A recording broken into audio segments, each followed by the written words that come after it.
Chris just said there are some hot and humid temperatures headed our way in the next week. And for people working outside, it's going to be a battle against the heat. Thinking about those doing roofing and construction, they're definitely not used to temperatures this high early on. Dominique O'Neill joins us live. And Dom, you just caught up with some workers. How are they getting ready for the heat?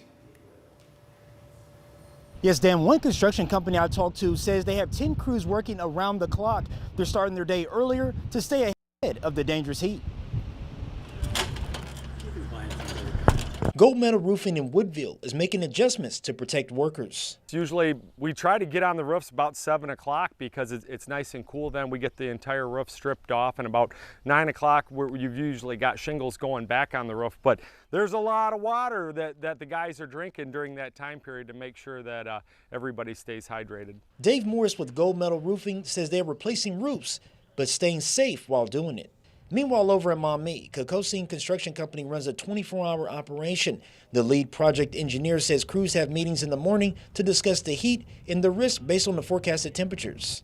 We also go to great lengths to make sure that all of our crews have access to water, ice, coolers, and things of that nature.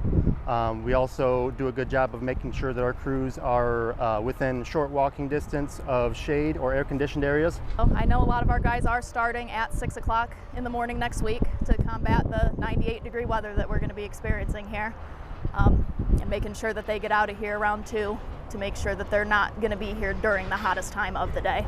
As the temperatures climb, Emergency Department Dr. Timothy Scott from Mercy Health says it's always a good reminder every year to keep heat-related illnesses in mind.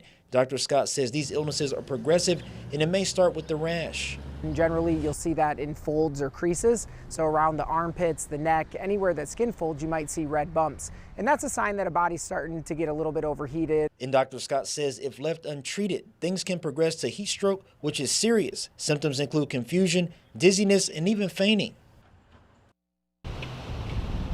Yes, and Dr. Scott also says that make sure you don't forget about your dogs. Make sure their water bowls are full, and make sure you check on them periodically. Reporting in East Toledo, Dominique O'Neill, WTOL 11. Dominique, thank you. Our meteorologists are hard at work keeping an eye on that heat. You can get the latest weather forecast right at the palm of your hand. All you have to do is download our free WTOL 11 weather app.